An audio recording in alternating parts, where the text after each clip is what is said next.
Hello students, Rajiv Gurukul में आप लोग का स्वागत है। स्टूडेंट्स, आज आपको बताएंगे डीसीएम का ऑब्जेक्टिव क्वेश्चन जो कल आपका एग्जाम होने वाला है स्टूडेंट।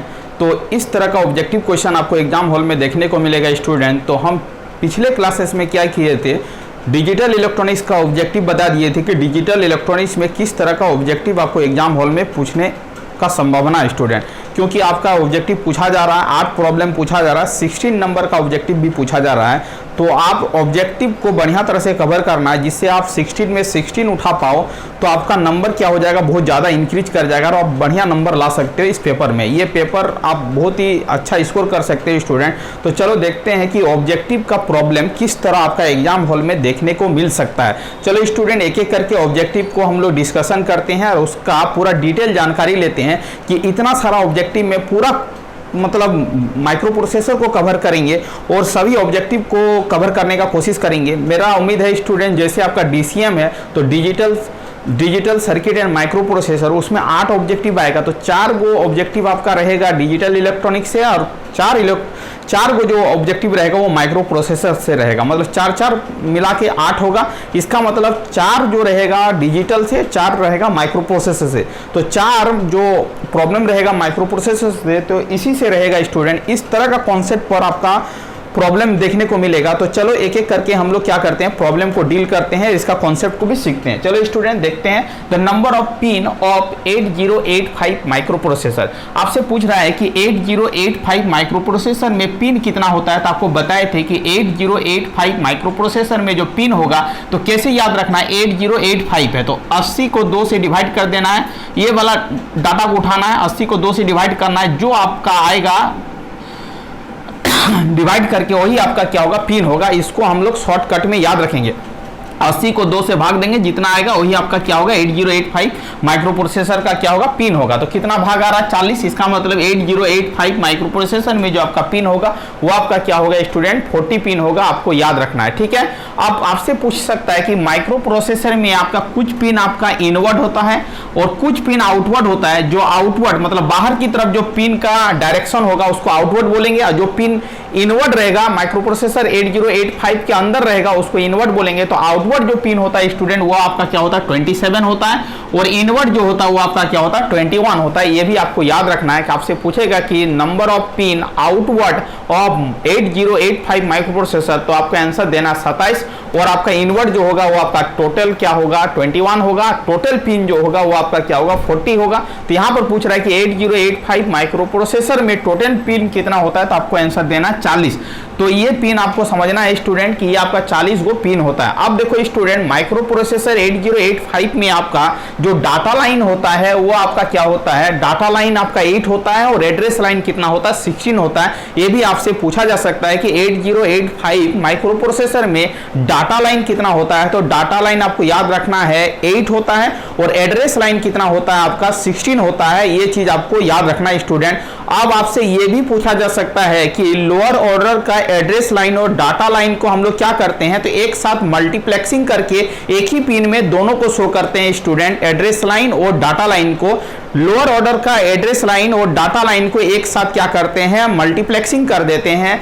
तो ये जो आपका एड्रेस लाइन और डाटा लाइन, कब ये मल्टीप्लेक्सिंग पिन कब आपका एड्रेस लाइन की तरह काम करेगा, तो ALE यदि 1 रहेगा तो ये एड्रेस लाइन की तरह काम करेगा, और ALE एड्रेस लैच एनेबल यदि 0 होगा तो यही मल्टीप्लेक्स पिन क्या होगा, डाटा लाइन की तरह काम करेगा। ये आपको याद रखना है स्टूडेंट। आपसे पूछेगा कि 8085 में आपका एड्रेस लाइन जो होता है यूनिडायरेक्शनल होता है कि बाई डायरेक्शनल होता है, तो आपको बोलना यूनिडायरेक्शनल होता है, और डाटा लाइन जो होता है वो क्या होता है, बाई डायरेक्शनल होता है। इस तरह का ऑब्जेक्टिव आपको देखने को मिल सकता है। इसका मतलब 8 होगा आपका डाटा लाइन, 8 डाटा लाइन है, इसीलिए 8085 माइक्रो प्रोसेसर को हम लोग क्या बोलते हैं, 8 बिट माइक्रो प्रोसेसर बोलते हैं। ये भी आपका ऑब्जेक्टिव में पूछा जा सकता है कि 8085 माइक्रो प्रोसेसर कितने बिट का माइक्रो प्रोसेसर है, तो आपको बोलना 8 बिट का माइक्रो प्रोसेसर है, क्योंकि इसमें डाटा लाइन क्या होता है, 8 गो होता है, इसीलिए ये आपका 8 बिट का क्या है, माइक्रो प्रोसेसर है। इस कॉन्सेप्ट को याद रख के जाना है। चलो आगे की ओर चलते हैं, आगे का कॉन्सेप्ट को समझते हैं। Number of address line necessary to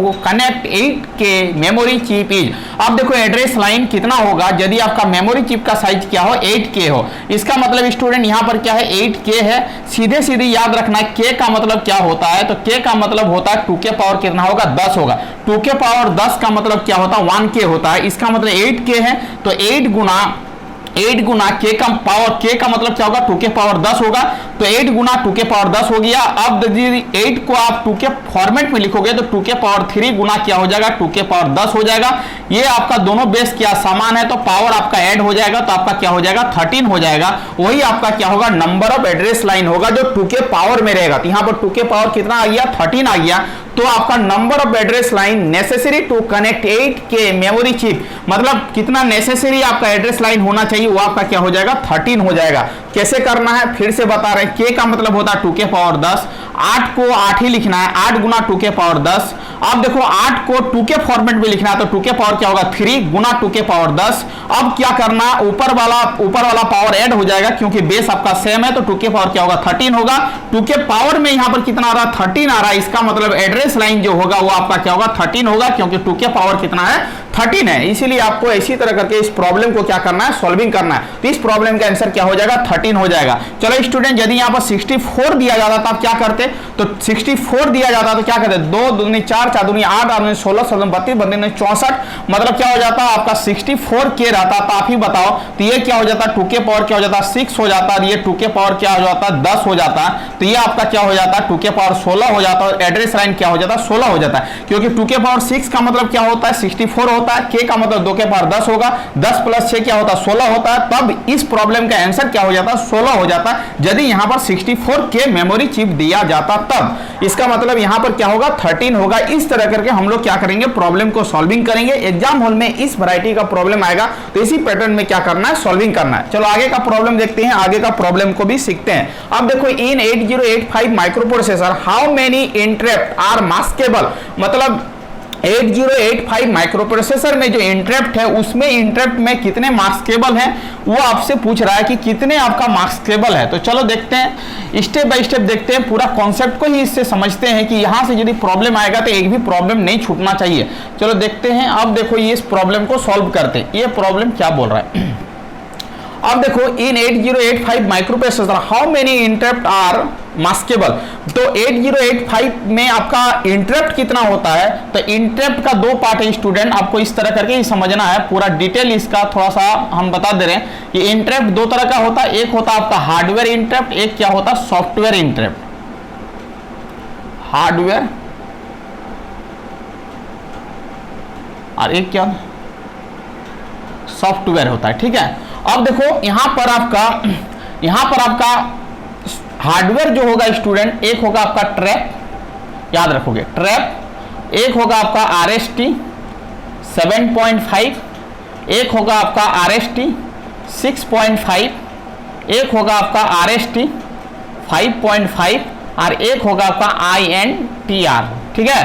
तो इसका मतलब है आपका इंटरप्ट कितना हो गया, हार्डवेयर टोटल काउंटिंग करो 1 2 3 4 5 गो हो गया टोटल। हार्डवेयर कितना हो गया, 5 गो हो गया। हार्डवेयर इंटरप्ट कितना हो गया, 5 गो हो गया। चलो ठीक है, आगे क्या देखते हैं, process in how many interrupt are maskable, इसमें से मास्केबल कितना है और नॉन मास्केबल कितना है। तो चलो स्टूडेंट यहां से काउंटिंग करना यहां तक, RST 7.5, RST 6.5, RST 5.5 और INTR जो होता है ये आपका क्या होता है, मास्केबल होता है। ये आपका जो इंटरप्ट होता है वो कैसा होता है, इंटरप्ट होता है मास्केबल इंटरप्ट होता है। इसको याद रखेगा, आपसे पूछेगा कि इसमें से कौन कौन सा इंटरप्ट आपका मास्केबल है, तो आपको याद रखना RST 7.5, RST 6.5, RST 5.5, INTR ये जो होगा सभी क्या होगा, मास्केबल होगा। एक ही इंटरप्ट जो होता है यहाँ पर नॉन मास्केबल होता है, वो आपका क्या है, ट्रैप है। तो आपसे पूछेगा कि ट्रैप कैसा इंटरप्ट है, तो आपको याद रखना है वो आपका क्या है, नॉन मास्केबल है। ये आपको याद रखना है, ट्रैप कैसा इंटरप्ट है, नॉन मास्केबल इंटरप्ट है। चलो ठीक है,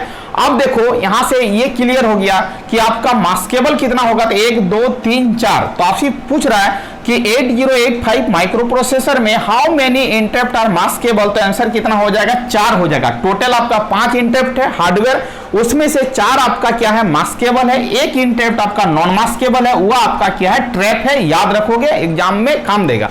अब देखो स्टूडेंट आपसे पूछ सकता है कि इसमें प्रायोरिटी के ऑर्डर पर आप सजाओ कि किसका प्रायोरिटी सबसे ज्यादा होता है। तो प्रायोरिटी के ऑर्डर पर सजाओगे तो सबसे ज्यादा जो प्रायोरिटी होता है वो ट्रैप का होता है, उसके बाद आपका RST 7.5 का होता है, उसके बाद आपका RST 6.5 का होता है, उसके बाद आपका RST 5.5 का होता है, उसके बाद आपका क्या होता है, INTR का होता है। इस तरह करके ऑर्डर चलता है। इसका मतलब सबसे ज्यादा प्रायोरिटी किसका होगा, ट्रैप का होगा, उसके बाद किसका होगा, RST 7.5 का होगा, उसके बाद RST 6.5 होगा, उसके बाद RST 5.5 होगा, उसके बाद क्या होगा, INTR होगा। इस तरह करके ऑर्डर को याद रखना है। आपका किसका प्रायोरिटी हाईएस्ट होगा, हाईएस्ट प्रायोरिटी ऑर्डर, मतलब प्रायोरिटी के ऑर्डर पे आपको सजाना है तो आपको हाईएस्ट प्रायोरिटी के ऑर्डर पर सजा रहे हैं कि इसका हाईएस्ट है, उसके बाद इसका सबसे लोएस्ट प्रायोरिटी किसका होगा, आपका INTR को होगा। याद रखोगे, ये एग्जाम में पूछा जाता है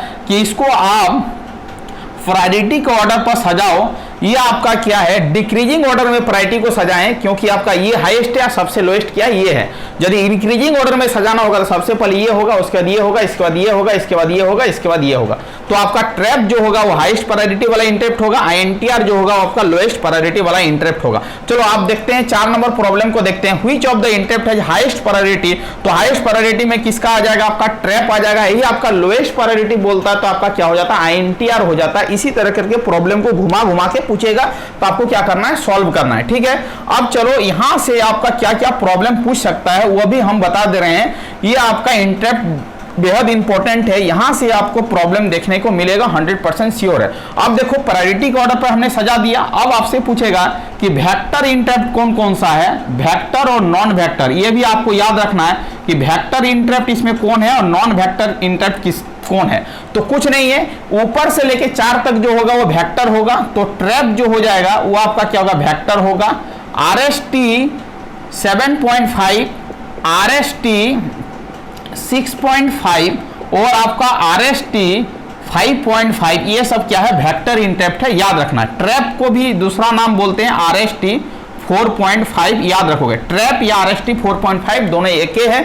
इसका मतलब है RST 4.5 किसको बोलेंगे, ट्रैप को बोलेंगे। RST 7.5, RST 6.5, RST 5.5, ये सब जो इंटरप्ट है वो आपका क्या है, वेक्टर है। आपको याद रखना है। नॉन वेक्टर में एक ही इंटरप्ट है, वो आपका क्या है, INTR है। तो आपसे पूछेगा कि नॉन वेक्टर इंटरप्ट कौन है, तो आपको टिक आउट करना है INTR आपका क्या है, नॉन वेक्टर इंटरप्ट है। तो आपसे पूछेगा कि इसमें से आपका नॉन वेक्टर इंटरप्ट कौन है, तो आपको टिक करना है INTR। तो देखो, which of the following is not a vector interrupt, इसमें से कौन वेक्टर इंटरप्ट नहीं है, तो आपका आंसर क्या हो जाएगा, INTR हो जाएगा। तो इस तरह करके हम लोग क्या करेंगे, प्रॉब्लम को सॉल्विंग करेंगे। तो 5 नंबर प्रॉब्लम का आंसर क्या हो जाएगा, बी हो जाएगा। तो आपको क्या करना है, नॉन वेक्टर, ये सीरीज को याद रखना है, तो आपका ऑब्जेक्टिव एकदम आराम से बनेगा। अब देखो नेक्स्ट ऑब्जेक्टिव को देखते हैं। 6 नंबर ऑब्जेक्टिव में क्या कॉन्सेप्ट लगेगा उसको भी हम लोग देखते हैं कि 6 नंबर ऑब्जेक्टिव का कॉन्सेप्ट क्या है। Which of the following interrupt in both लेबल एंड एज सेंसिटिविटी, या लेबल एंड एज ट्रिगर या तो सेंसिटिविटी। चलो स्टूडेंट, यहां पर हम लोग लिखते हैं कि आपका लेबल एंड एज ट्रिगर जो होता है वो आपका किस में होता है, तो याद रखना है कि लेबल और एज ट्रिगर दोनों आपका होता है, वो किस में होता है, ट्रैप में होता है। याद रखेगा, ठीक है, किस में होता है, ट्रैप में होता है। और एज ट्रिगर किस में होता है, ये भी याद रखेगा, एज ट्रिगर किस में होता है ये भी पूछा जा सकता है। तो आपका हो जाएगा RST 7.5। और लेबल ट्रिगर किस में होता है, सिंपल लेबल ट्रिगर किस में होता है, तो वो भी आपका याद रखना है, वो आपका हो जाएगा RST 6.5 और आपका RST 5.5 और आपका क्या हो जाएगा, INTR। ये सब में आपका लेबल ट्रिगर होता है। RST 7.5 में आपका एज ट्रिगर होता है। लेबल और एज आपका किस में होता है, ट्रैप में होता है। ये पूरा सीरीज को याद रखना है। जो जो पॉइंट हम लिखा रहे हैं बेहद इंपॉर्टेंट है, एग्जाम में आने की संभावना बहुत ही ज्यादा है। चलो अब देखो, which of the following interrupt is both लेबल एंड एज सेंसिटिविटी। तो इसमें आपका क्या हो जाएगा स्टूडेंट, ट्रैप हो जाएगा, क्योंकि लेबल और एज दोनों ट्रिगरिंग किस में होता है, आपका ट्रैप में होता है। तो 6 नंबर का आंसर क्या हो जाएगा, सी हो जाएगा। चलो आगे का देखते हैं कॉन्सेप्ट। 7 नंबर में पूछ रहा है, when trap interrupt is triggered in an Intel 8085A the program control is transferred to which one of the following. मतलब प्रोग्राम को ट्रांसफर करेगा किस लोकेशन में ट्रांसफर करेगा, मतलब किस वेक्टर लोकेशन में वो ट्रांसफर करेगा ट्रैप यदि दिया गया। तो चलो हम लोग वेक्टर लोकेशन को हम लोग फाइंड आउट कर लेते हैं, सीख लेते हैं कि किसी भी इंटरप्ट का आप वेक्टर लोकेशन कैसे फाइंड आउट करोगे। जिसे आपका ये वेक्टर है, ये वेक्टर, ये वेक्टर, ये वेक्टर, ये वेक्टर है, इसीलिए इसका लोकेशन भी अवेलेबल है। तो आप वेक्टर लोकेशन को कैसे फाइंड आउट करोगे वो भी आपका कॉन्सेप्ट आना चाहिए, याद रखना नहीं है। आप देखो ट्रैप को क्या बोलते हैं, RST 4.5 बोलते हैं। वेक्टर लोकेशन निकालने के लिए सिखा रहे हैं। प्रोसेस को देखते जाओ कैसे आपको करना है। 4.5 है, चलो ठीक है। इसमें आपका डाटा लाइन कितना है, 8 है। 8 बिट का माइक्रो प्रोसेसर है, तो 8 से क्या करना, गुना करना है। 8 से क्यों गुना कर रहे हैं, क्योंकि आपका ये सब 8085 माइक्रो प्रोसेसर का पार्ट है। 8085 आपका 8 बिट का माइक्रो प्रोसेसर होता है, इसीलिए हम लोग क्या कर रहे हैं, इस पर्टिकुलर डाटा को 8 से मल्टीप्लाई कर रहे हैं और मल्टीप्लाई करके देख रहे हैं क्या होगा। 5 8 40 हो जाएगा, ये 0 आ जाएगा, और क्या हो जाएगा बताओ तो 8 चौक 32, 32 और 32 33 34 35 36, मतलब क्या हो जाएगा 36 आ जाएगा। ये जो 8 से मल्टीप्लाई किया, तो ये नंबर को 8 से मल्टीप्लाई करोगे तो जो नंबर आएगा वो नंबर आपका डेसिमल में आएगा। क्या आएगा, डेसिमल में आएगा। ठीक है, ट्रैप को बोलते हैं RST 4.5। इस नंबर को 8 से मल्टीप्लाई करना है, तब आपको डेसिमल में नंबर मिलेगा। 36 10 आ जाएगा डेसिमल। अब इसका वेक्टर लोकेशन को फाइंड आउट करना है। जो भी वेक्टर लोकेशन होता है वो आपका हेक्साडेसिमल सिस्टम में होता है। तो आपको क्या करना है, आपको डेसिमल को किस में कन्वर्ट करना है, हेक्साडेसिमल में कन्वर्ट करना है। आपको सिखा चुके हैं कि डेसिमल को आप हेक्साडेसिमल में कन्वर्ट कैसे करोगे। इसका मतलब है, चलो यहां पर 36 दिया गया है, अब आपको क्या करना है, हेक्साडेसिमल में कन्वर्ट करना है। कुछ भी नहीं करना है, 16 से क्या करना है, डिवाइड करना है। 16 दुगनी क्या हो जाएगा 32, यस या नो। रिमाइंडर जो बचेगा वो आपका क्या होगा, 4 होगा। अब ये नंबर 16 से छोटा हो गया, अब डिवाइड नहीं होगा। आपको क्या करना है, जब भी कोई नंबर डेसिमल में दिया गया उसको हेक्साडेसिमल में कन्वर्ट करोगे, 16 से भाग दोगे, भागफल को यहां पर लिखोगे, शेषफल को यहां पर लिखोगे। जब ये भागफल आपका 16 से छोटा हो जाएगा, आपको स्टॉप कर लेना है, नीचे से ऊपर की ओर लिखना है। तो ये आपका क्या हो जाएगा 24 हो जाएगा आपका, और ये आपका 2 0 इधर लगा देना, और यहां पर क्या करना है, H लिख देना, देखने में थोड़ा बढ़िया लगेगा। इसका मतलब इस नंबर का जो वेक्टर लोकेशन होगा ट्रैप का 0024 हेक्स होगा। क्या होगा, तो ट्रैप का यदि वेक्टर लोकेशन पूछे तो आपका आंसर हो जाएगा 0024 हेक्स हो जाएगा, 0024 हेक्स हो जाएगा। ये आपका ट्रैप इंटरप्ट का क्या हो गया, वेक्टर लोकेशन हो गया। तो किसी भी आपका इंटरप्ट का वेक्टर लोकेशन निकालने के लिए बोले तो आपको क्या करना है, इसी तरह करके निकाल के दिखा देना है। इसका मतलब ट्रैप का जो वेक्टर लोकेशन होगा स्टूडेंट, आपका आंसर क्या हो जाएगा, बी हो जाएगा, 0024 हेक्स हो जाएगा। चलो एक प्रॉब्लम और लेते हैं और एक वेक्टर लोकेशन निकालने का तरीका सिखा देते हैं, क्योंकि 2 प्रॉब्लम से आपका कॉन्सेप्ट क्लियर हो जाएगा कि आपका वेक्टर लोकेशन कैसे निकालना है। चलो स्टूडेंट अब देखो यहां पर ये आपका INTR वेक्टर नहीं है, क्योंकि यहां पर कोई पर्टिकुलर डाटा नहीं है, पर्टिकुलर डिजिट नहीं है, तो ये आपका इसका वेक्टर लोकेशन नहीं होगा। बाद बाकी सभी का क्या होगा, वेक्टर लोकेशन होगा। जैसे आपको बोलेगा कि RST 7.5 का वेक्टर लोकेशन क्या होगा, तो कुछ नहीं है, 7.5 को आपको 8 से मल्टीप्लाई करना है। 5 8 40 हो जाएगा, यहाँ पर 4 रहेगा, 7 8 56, 56 और 4 कितना हो जाएगा, 60 हो जाएगा। इसका मतलब है ये आपका कितना हो गया, ये 60 आपका किस में आया, आपका डेसिमल में आया। इसको 7.5 को 8 से मल्टीप्लाई करना, 60 आएगा। 60 जो नंबर आएगा वो आपका डेसिमल में आएगा। डेसिमल नंबर को आप किस में कन्वर्ट करना है, हेक्साडेसिमल में कन्वर्ट करना है। कैसे कन्वर्ट करना है, कुछ भी नहीं है, यहाँ पर 60 करना है, 16 से क्या करना, भाग देना है। ठीक है, 16 16 32 348, ये आ जाएगा, 3 बार में जाएगा, 48 होगा।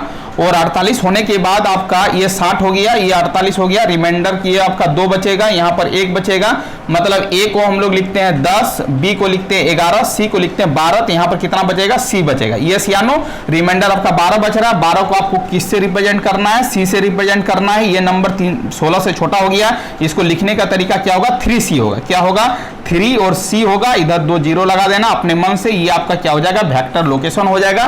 किसका आपका वेक्टर लोकेशन होगा, ये तो आपका इसका होगा। किसका होगा, आपका इसका वेक्टर लोकेशन हो जाएगा आपका 0 0 और 3 और C हो जाएगा। और यहाँ पर हेक्स लिखना है, इसका मतलब RST 7.5 का जो वेक्टर लोकेशन होगा वो कब क्या होगा, 0 0 3 C हेक्स होगा। इसी तरह करके किसी भी एलिमेंट का यदि वेक्टर लोकेशन निकालने के लिए बोले तो उस डाटा को 8 से मल्टीप्लाई करना, वो आपका डेसिमल में आ जाएगा। डेसिमल को आपको हेक्साडेसिमल में कन्वर्ट कर लेना है, क्योंकि बाइनरी सिस्टम में आपको पढ़ा चुके हैं कन्वर्सन एक प्रोसेस से दूसरे प्रोसेस में कैसे करते हैं। इसका मतलब RST 7.5 का आपका हेक्साडेसिमल रिप्रेजेंटेशन जो होगा वो आपका 0 0 3 C होगा। इस तरह करके आपको क्या करना, कॉन्सेप्ट वाइज बना लेना है। इसका मतलब आपको 6.5 का वेक्टर लोकेशन बना के बताना है और 5.5 का वेक्टर लोकेशन बनाना है। ठीक है, चलो 8 नंबर प्रॉब्लम को देखते हैं। ए 16 bit memory address register can address memory located at. अब देखो क्या है स्टूडेंट, 16 बिट है। चलो क्या है, 16 बिट है। अब देखो 16 बिट का आपका क्या करना है, एड्रेस मेमोरी लोकेशन को क्या करना, बताना है। चलो ये भी आपका बेहद इंपॉर्टेंट है। इस तरह करके हम लोग सीखते हैं कि आपका 16 bit memory address register can address memory location. Address memory location 16 bit का कैसे निकालेंगे, कितना बिट का, 16 बिट का कैसे निकालेंगे। 16 बिट का निकालना है। ये प्रॉब्लम नंबर क्या है, 8 है। चलो आपको कैसे याद रखना है स्टूडेंट, यहाँ पर समझाते हैं। जितना बिट है उतना पावर लिखा देना है, 2 के पावर 16। इसको थोड़ा सा ब्रेक कर लेना है, 6 यहाँ लिखना है, यहाँ पर 10 लिखना है, क्योंकि 10 और 6 क्या होगा, 16 हो जाएगा। कोई दिक्कत वाली बात नहीं है। अब देखो 2 के पावर 10 का मतलब क्या होता है, के होता है, ये आपको बता चुके हैं। अब देखो 2 के पावर 6 का मतलब क्या हो जाएगा, 2 दूनी 4, 4 दूनी 8, 8 16, 32, 32 64, मतलब क्या हो जाएगा, 64 के आ जाएगा। 16 बिट को कैसे रिप्रेजेंट करोगे, 64 के से रिप्रेजेंट करेंगे, आंसर हो जाएगा आपका ये। समझ में आ रहा है स्टूडेंट। इस तरह करके आपको क्या करना, प्रॉब्लम को डील करना है। इस तरह करके ही आप प्रॉब्लम को बना सकते हो। यदि स्टूडेंट आपसे यदि एग्जाम में पूछता है कि ये आपका मान लेते हैं ये आपका मान लो कि ये 14 बिट का रहता, 14 बिट का रहता तो आप कैसे लिखते हैं, आप ही बताओ। तो 14 बिट का रहता तो 2 के पावर क्या लिखता, 14 लिखता, और 2 के पावर 14 को ब्रेक कर लेता है, यहाँ पर 2 के पावर 10 लिखता है, यहाँ पर 4 लिखता है। और 2 के पावर 10 का मतलब क्या होता है, के होता है। 2 के पावर 4 का मतलब क्या होता है, 16 के हो जाता है। इसका मतलब 14 बिट रहता तो आंसर क्या होता, 16 के होता है। यहाँ पर 16 बिट है, इसीलिए इसका आंसर क्या हो गया, आपका 64 के आ गया। तो 8 नंबर प्रॉब्लम का जो आंसर होगा वो आपका क्या होगा, सी होगा। इस तरह करके प्रॉब्लम को हम लोग क्या करेंगे स्टूडेंट, सॉल्विंग करेंगे। चलो आगे का प्रॉब्लम देखते हैं। आगे का प्रॉब्लम भी बेहद इंपॉर्टेंट है। इस तरह का प्रॉब्लम आपको एग्जाम में देखने को मिल सकता है। आपका जो भी प्रॉब्लम है आपका फ्लिप फ्लॉप से है, तो फ्लिप फ्लॉप का कैरेक्टरिस्टिक्स इक्वेशन को याद रखना है। 4 गो कैरेक्टरिस्टिक्स इक्वेशन है, क्योंकि 4 गो फ्लिप फ्लॉप है तो चारों का अलग अलग कैरेक्टरिस्टिक्स इक्वेशन है। चारों का कैरेक्टरिस्टिक्स इक्वेशन को याद रखना है। यदि स्टूडेंट आपसे पूछे डी फ्लिप फ्लॉप का कैरेक्टरिस्टिक्स इक्वेशन क्या होगा, तो कुछ नहीं है, Qn+1 इज इक्वल टू क्या हो जाएगा, डी हो जाएगा। ये आपको याद रखना है कि आपका डी फ्लिप फ्लॉप का कैरेक्टरिस्टिक्स इक्वेशन ये होता है, तो आपको याद रखना क्या होगा, ए होगा। चलो अब देखो ये आपका क्या हो गया, 9 नंबर प्रॉब्लम का सॉल्यूशन हो गया। 10 नंबर प्रॉब्लम क्या बोल रहा है, टी फ्लिप फ्लॉप का कैरेक्टरिस्टिक्स इक्वेशन को लिखने के लिए बोल रहा है टी फ्लिप फ्लॉप का। तो characteristics equation of T flip flop कुछ नहीं है, टी क्यूएन का क्या होता है कैप, और क्या होता है प्लस टी कैप, और क्यूएन होता है या तो टी एक्सोर क्या बोलेंगे, क्यूएन बोलेंगे। दोनों में से किसी भी चीज को याद रखोगे, आपका टी फ्लिप फ्लॉप का कैरेक्टरिस्टिक्स इक्वेशन पूछेगा तो आप लिख डालोगे टी इंटू क्यूएन का cap plus T cap into क्या होगा, क्यूएन होगा। ये आपका टी फ्लिप फ्लॉप का कैरेक्टरिस्टिक्स इक्वेशन होगा, इसको आपको याद रखना है। तो आपका 10 नंबर प्रॉब्लम का जो आंसर हो जाएगा वो आपका क्या हो जाएगा, बी हो जाएगा। चलो 11 नंबर प्रॉब्लम को देखते हैं। आपका एसआर फ्लिप फ्लॉप का कैरेक्टरिस्टिक्स इक्वेशन लिखने के लिए बोल रहा है स्टूडेंट, तो आपको कुछ नहीं करना है, याद रखना है। इसका कैरेक्टरिस्टिक्स इक्वेशन होता है, यहाँ पर एस है तो एस लिखना है, और यहाँ पर क्या आर है तो आर का कैप, और क्यूएन लिखना है। यही आपका क्या हो जाएगा, एसआर फ्लिप फ्लॉप का कैरेक्टरिस्टिक्स इक्वेशन हो जाएगा। ये आपका हो गया टी फ्लिप फ्लॉप का, आप याद रखोगे ऊपर वाला या नीचे वाला दोनों सेम है। ये आपका क्या हो गया, एसआर फ्लिप फ्लॉप का कैरेक्टरिस्टिक्स इक्वेशन हो गया, इसको आपको याद रखना है। अब देखो आपसे पूछ रहा है कि जेके फ्लिप फ्लॉप का कैरेक्टरिस्टिक्स इक्वेशन क्या होगा, ये बार बार पूछा गया है, इसको आप याद कर लो, रट्टा मार लो। क्या करना है, जे करना है, क्यू एन का कैप करना है, प्लस क्या करना है, के का कैप और क्यू एन करना है। इस तरह करके आपको याद रखना है। ये आपका क्या हो गया, जेके फिलिप फ्लॉप का कैरेक्टरिस्टिक इक्वेशन हो गया। इसका मतलब आपका एसआर फिलिप फ्लॉप का जो कैरेक्टरिस्टिक इक्वेशन होगा वो आपका ए होगा, और आपका जेके फिलिप फ्लॉप का जो कैरेक्टरिस्टिक इक्वेशन होगा ये भी आपका क्या होगा, ए होगा। जे इंटू क्यू एन का कैप प्लस के कैप इंटू क्या होगा, क्यू एन होगा। इस तरह करके आपको क्या करना है स्टूडेंट, याद रखना है। आगे का कॉन्सेप्ट को समझते हैं। ए stack pointer is dash bit register in 8085 micro processor. अब देखो स्टूडेंट, आपका दो पॉइंटर होता है, एक आपका स्टैक पॉइंटर होता है, एक आपका प्रोग्राम पॉइंटर होता है। स्टैक पॉइंटर मतलब एक को बोलते हैं एसपी, एसपी का मतलब होता है स्टैक पॉइंटर, और पीसी का मतलब होता है प्रोग्राम काउंटर। प्रोग्राम काउंटर भी आपका 16 बिट का होता है, आपको याद रखना है। स्टैक पॉइंटर भी आपका क्या होता है, 16 बिट का होता है, आपको याद रखना है स्टूडेंट। आपको पूछेगा कि प्रोग्राम